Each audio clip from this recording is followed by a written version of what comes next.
Hello, hello, good morning, it's Penay Life in the Philippines. So, yun guys, so gising na tayo guys, ang continuation ng ating vlog. Ang paghahanda sa 18th birthday ng ating kapatid. So, ngayon ang aking mga auntie, ang chef cook. Ayan, hello, Ate Jennifer. Ayan, si Ate Jennifer. At si Ahilin. Ayan. Magluluto kami ngayon. Ay, sila lang pala. ng ulam. Tingnan natin namin, guys. Wala naman yung checker. Wala na lagi. Wala naman yung okay, kung luya ako tulaong rin kayo makahigo pag nagasok sabaw. Ayan.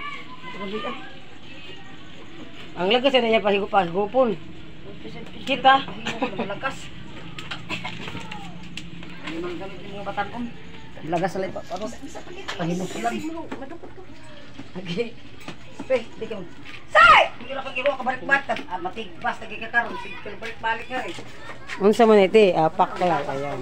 Ang first na lutuin namin ay paklay. Ang tatas nito, nagkarakaragal ang bis. Ay, sa gulig dugo ka, di ka kakaon. Makuan kami. Tuhaon nila lang mo, tuhaon.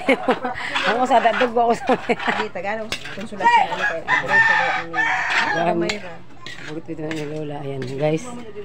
Paklay.